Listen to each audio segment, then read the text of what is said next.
பல இடங்களிலும் அந்த போராட்டங்கள் முன்னெடுக்கப்பட்டிருக்கிறது. பல மாநிலங்களில், கேரளாவில், கர்நாடகாவில், உத்தரப்பிரதேசத்தில், பல மாநிலங்களில், தமிழ்நாட்டிலும் பல இடங்களில்.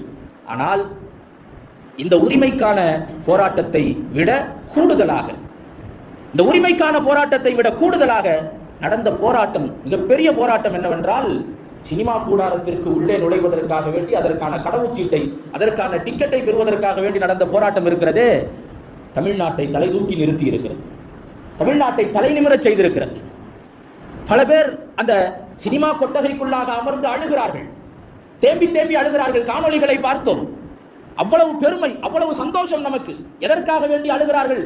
அந்த மாணவர்கள் அடிபடுகிறார்களே என்பதற்காக வேண்டி கவலையில் அழுகிறார்களா?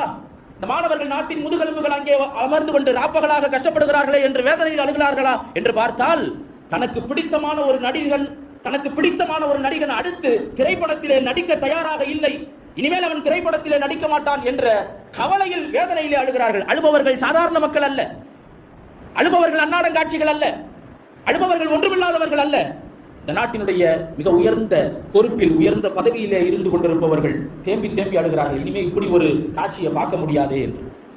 தமிழ்நாட்டிற்கு கிடைத்த மிகப்பெரிய கண்ணியம், இந்த மண்ணிற்கு கிடைத்த, மாநிலத்திற்கு கிடைத்திருக்கிற மிகப்பெரிய கௌரவம். இளைஞர்களாகிய நாம் யோசித்து பார்க்க வேண்டும். எந்த சூழலில் நாம் பயணித்துக் கொண்டிருக்கிறோம், எத்தகைய சிந்தனை போக்கில் நாம் சென்று கொண்டிருக்கிறோம் என்பதை பார்க்க வேண்டும்.